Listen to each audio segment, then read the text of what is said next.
ये कहानी है डॉक्टर मार्टिन की, जिसे एक्सीडेंट की बात कोई नहीं पहचान रहा था, यहाँ तक कि उसकी आइडेंटिटी को, उसकी पहचान को भी। जिससे परेशान होकर डॉक्टर मार्टिन वजह पता लगाने की कोशिश करते हैं कि आखिर ऐसा क्यों हो रहा है। इसकी शुरुआत होती है एक प्लेन को दिखाने से, जिसमें डॉक्टर मार्टिन अपनी वाइफ के साथ है। उनकी वाइफ का नाम लीज होता है। ये दोनों बर्लिन जा रही हैं। कुछ ही देर बाद इनकी फ्लाइट बर्लिन पहुंच जाती है। वहाँ से चेकआउट करने के बाद दोनों बाहर आकर एक टैक्सी में बैठ जाती है। जल्दबाजी में मार्टिन अपना बैग वहीं भूल जाता है। होटल आकर मार्टिन को एहसास हुआ कि मेरा बैग नहीं है, तो वो हर जगह बैग को ढूंढने लगता है। जबकि उसकी वाइफ होटल के रिसेप्शन पर जाकर अपने रूम की जानकारी लेती है। उसे पता चलता है कि उनके नाम का तो यहाँ कोई रूम बुक ही नहीं है। ये देखकर लिज को काफी अजीब लगा, उसे गुस्सा आया। और अब जैसे उसने मार्टिन की तरफ देखा, उसे पता चला कि मार्टिन तो टैक्सी में बैठकर कहीं जा रहा है। वो ये बात नहीं जानती थी कि मार्टिन वापिस जा रहा है अपना बैग ढूंढने। मार्टिन को कैसे भी करके अपना बैग चाहिए था, इसलिए वो अपनी वाइफ को बताए बगैर ही चला गया। और अब फोन में नेटवर्क ना होने की वजह से वो लिज को बता भी नहीं पाता, और वो भी समझ नहीं पाती कि मार्टिन ने ऐसा क्यों किया। टैक्सी ड्राइवर ने देखा कि ट्रैफिक की लंबी लाइन लगी हुई है। यहाँ फंसने के डर से वो शॉर्टकट ले लेती है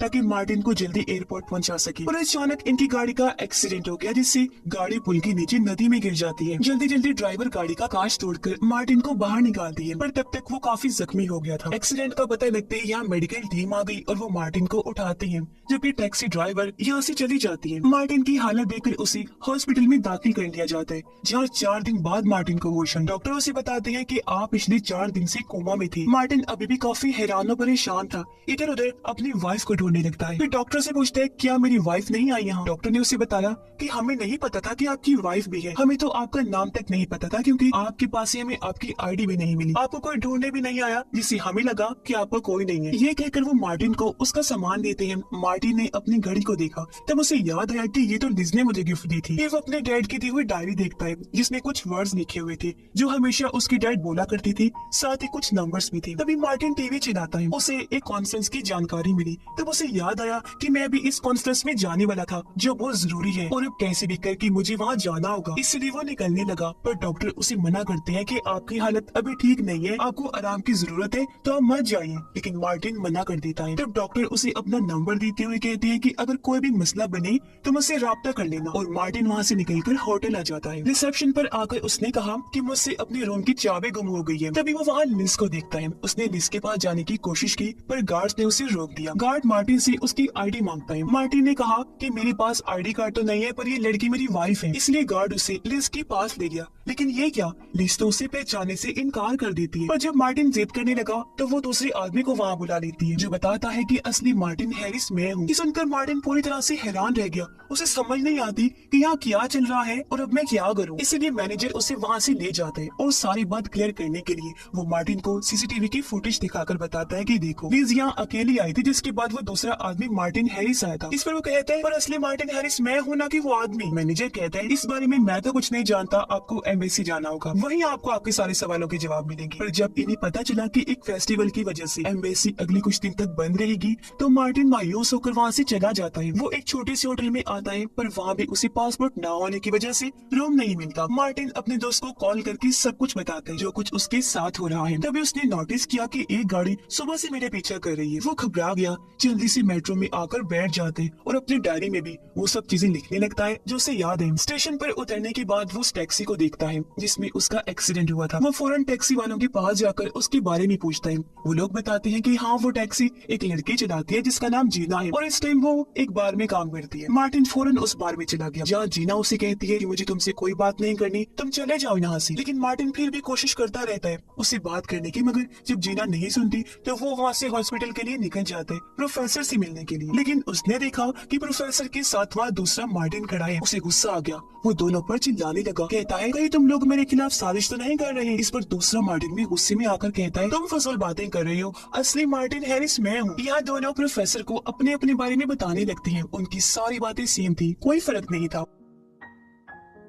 तब दूसरा मार्टिन अपना वॉलेट निकाल कर दिखाता है, जिसमें उसका आईडी कार्ड और इस मार्टिन की लिज के साथ तस्वीर थी। ये देखकर याददाश्त खो चुकी मार्टिन को फौरन याद आया कि बिल्कुल यही तस्वीर तो मेरी भी है लिज के साथ, पर यहाँ मेरी जगह ये आदमी कैसे आ गया। ये सारी चीजें वो बर्दाश्त नहीं कर पाता, उसका दिमाग चकरा जाता है और वो बेहोश होकर नीचे गिर जाता है। मार्टिन को जब होश आई तो नर्स उसके सामने थी। वो मार्टिन को एक डिटेक्टिव का नंबर देते हुए कहती है कि ये तुम्हारी मदद कर सकता है। डॉक्टर उसे कहती है कि तुम दिमागी तौर पर अभी भी बीमार हो, तुम्हें आराम की जरूरत है, और इसीलिए उस दिन मैं मैं तुम्हें जाने से मना कर रहा था, तुम्हें तब नहीं जाना चाहिए था। मार्टिन कहते हैं अच्छा आप ये बताइए, अगर मैं मार्टिन ना होता तो क्या मुझे मार्टिन के बारे में सारी बातें याद होती? मुझे लगता है कि कुछ बहुत ही बड़ा और गलत हो रहा है जिसके बारे में कोई नहीं जानता। डॉक्टर कहते हैं हम तुम्हारे कुछ और टेस्ट करवाने वाले हैं। जहाँ मार्टिन को MRI टेस्ट के लिए ले जाया गया, पर टेस्ट होने से पहले वहाँ एक अनजान आदमी आ जाता है जिसे मार्टिन ने स्टेशन पर देखा था और अब वो मार्टिन को ले जाने लगा। नर्स ने जब उसे रोकने की कोशिश की तो आदमी नर्स को मार गिराता है। ये देखकर मार्टिन काफी घबरा गया, जल्दी से वहाँ से भाग जाता है। वो बाहर आकर एम्बुलेंस में बैठ गया और एम्बुलेंस उसे कुछ दूर ले जाकर उतार देती है। मार्टिन सबसे पहले लिस को कॉल करते हैं ताकि एक बार फिर उससे बात करके उसे समझा सके, पर दूसरा मार्टिन फोन उठाता है।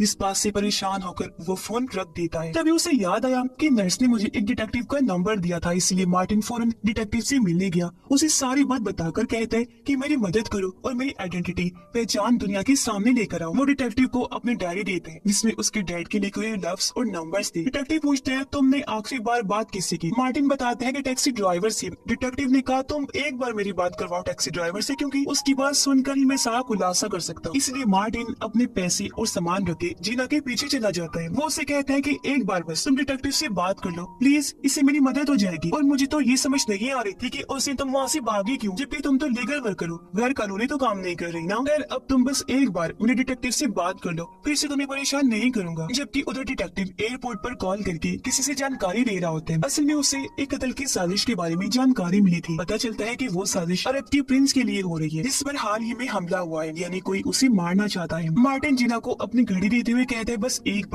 बार बात कर लो, जिसके लिए वो मान जाती है और मार्टिन को लेकर अपने घर आ जाती है। या जीना ने उसे बताया कि मैं लीगल वर्कर नहीं हूँ, बल्कि मेरे पास भी पेपर्स नहीं है। मैं दिन रात मेहनत करके पैसे जोड़ रही हूँ ताकि अपने पेपर्स बनवा सकूं और जितनी जल्दी हो सके यहाँ से निकल जाऊँ। मार्टिन जब बाथरूम में था तो तभी जीना का दरवाजा बजा। उसने जैसे दरवाजा खोला तो लोग जबरदस्ती अंदर घुस आए। वो जीना पर हमला कर देते हैं और एक आदमी उसे पकड़ लेते हैं, जबकि दूसरा मार्टिन को ढूंढने लगता है ताकि उसे मार सके। लेकिन मार्टिन, जिसे पहले उनके आने की खबर हो चुकी थी, वो खिड़की के जरिए यहाँ से भाग गया था। वो आदमी खिड़की से बाहर आकर हर जगह मार्टिन को ढूंढने लगा, पर जब उसे वो नहीं दिखा तो आदमी वापस अंदर आ जाता है। ये लोग जीना को मारने ही वाले थे कि तभी मार्टिन वापस आया और इन दोनों पर हमला बोल देता है। उसकी एक आदमी से हाथापाई हो गई। तब जीना एक इंजेक्शन लेकर आदमी की गर्दन में घुसा देती है, जिससे इन्हें भागने का मौका मिल गया। दोनों वहाँ से भागकर बाहर आई, एक गाड़ी लेकर निकल जाते हैं, पर दोनों गुंडे अभी भी इनका पीछा कर रहे थे दूसरी गाड़ी से। और कुछ देर तक ये सिलसिला ऐसे ही चलता रहा। लेकिन एक टाइम ऐसा आया जब इनकी गाड़ी ट्रेन से टकराने वाली थी।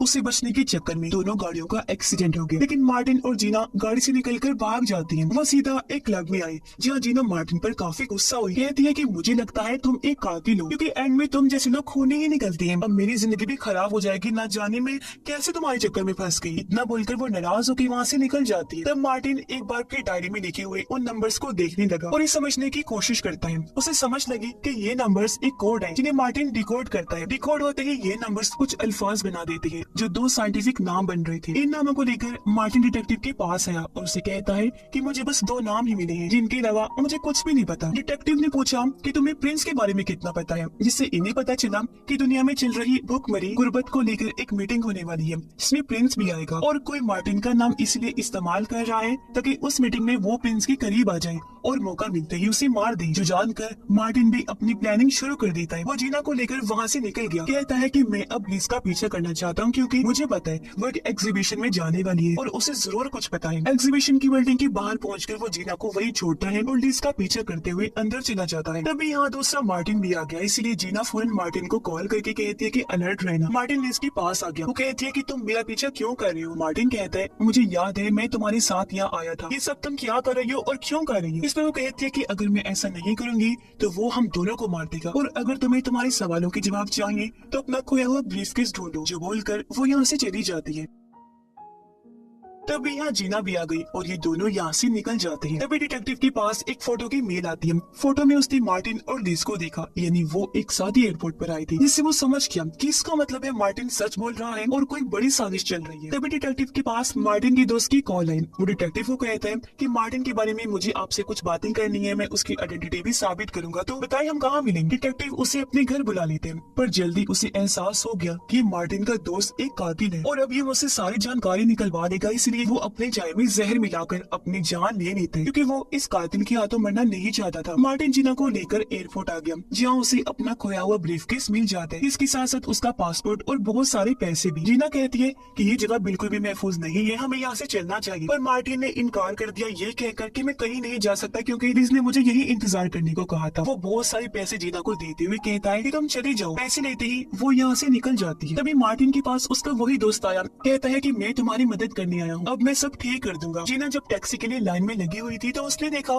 कि कुछ लोग जबरदस्ती मार्टिन को अपने साथ ले जा रहे हैं। तो वो जल्दी से एक टैक्सी चुरा कर मार्टिन वाली गाड़ी का पीछा करती है। मार्टिन का दोस्त उसे एक सुनसान जगह पर ले आया था और उसे पीटने लगता है। फिर बताता है कि सब कुछ हमेशा परफेक्ट अच्छा होते आया है, तुम अपने काम बहुत अच्छे से करते थे, पर इस बार न जाने तुम्हें क्या हो गया। ये कहकर वो उसे बताता है कि तुम मार्टिन हैरिस नहीं हो, ये सारी मनगढ़ंत कहानियां हैं, सारी चीजों को मैंने प्लान किया, तुम्हें मार्टिन बनाकर यहाँ बेचने वाला भी मैं ही हूँ, पर तुमने सब कुछ खराब कर दिया। इतना बोलकर वो मार्टिन को मारने की तैयारी करता है। तब मार्टिन उससे पूछता है, अच्छा अब ये बताओ कि मैं आखिर हूँ कौन। वो जवाब देता है कि तुम एक पेशावर कातिल हो, तुम्हारा काम ही लोगों को मारना है, तुम यहाँ भी प्रिंस को मारने आए थे पर तुमने सब गड़बड़ कर दी, इसलिए अब तुम मरने वाले। इतना कहकर उसने अपने साथी को कहा कि मार्टिन की जान ले लो। वो उसे मार ही देता, पर एन वक्त पर यहाँ जीना आ गई। वो उस आदमी को धक्का मारकर उनकी गाड़ी में ठोक देती है। इस गाड़ी में ब्लास्ट हुआ और मार्टिन की दोस्त समेत सब लोग मारे जाते हैं। मार्टिन अपने दोस्त का बैग चेक करता है, जिसमें उसे मार्टिन के बहुत सारे पासपोर्ट्स मिलते हैं, लेकिन सब पर अलग अलग नाम थे, जिससे मार्टिन को कंफर्म हो गया कि हाँ सच में मैं कातिल ही हूँ और आज रात के लोग प्रिंस को मारने वाले हैं, जिन्हें कैसे भी करके मुझे रोकना है। हम प्रिंस को देखते हैं जो मीटिंग में आ चुका है, यह प्रोफेसर भी है और लिज भी सारी प्लानिंग की तैयारी कर रही है। वो प्रिंस का वेलकम करती है। तभी यहाँ मार्टिन और जीना भी आ गई,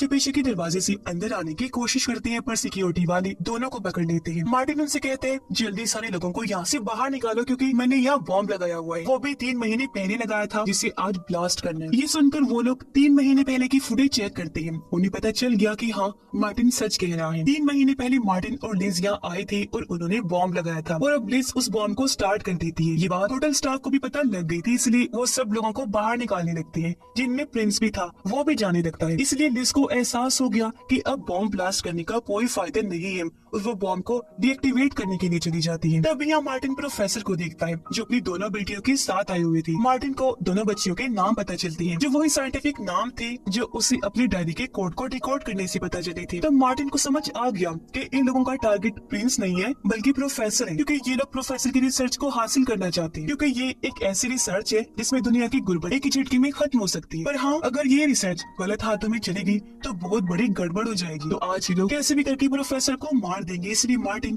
प्रोफेसर के पास जाने लगा उन्हें बचाने के लिए। तभी दूसरा मार्टिन भी आ जाता है प्रोफेसर को मारने के लिए, पर रास्ते में जब दोनों का सामना हुआ तो उनकी खतरनाक लड़ाई होने लगती है। इसी बीच लिज भी बॉम्ब तक पहुंच गई, लेकिन बॉम्ब को डीएक्टिवेट करने से पहले बॉम्ब फट गया और लिज की मौत हो जाती है। मार्टिन भी दूसरे मार्टिन को मार देता है और जीना इस वाली मार्टिन को लेकर बाहर आई। इस हादसे में सिर्फ लिज की जान ही गई थी, जबकि बाकी सब लोगों को बचा लिया गया था और मेन आदमी प्रोफेसर को भी। प्रोफेसर जल्दी अपनी कॉन्फ्रेंस को पूरा करके दुनिया को एक नई फसल के बारे में बताते हैं, जिसकी तादाद इतनी ज्यादा होगी कि दुनिया में गुर्बत, खाने पीने की किल्लत खत्म हो जाएगी, जिससे सब लोग बहुत ज्यादा खुश हो जाते हैं। मार्टिन जीना को एक नकली पासपोर्ट बनवा कर देता है और अपनी भी एक दूसरी आइडेंटिटी, जिसके बाद दोनों वहाँ से निकल जाते हैं अपनी जिंदगी के नए सफर पर, जहाँ वो एक साथ रहने का फैसला करती है और ये कहानी भी इधर ही खत्म हो जाती है।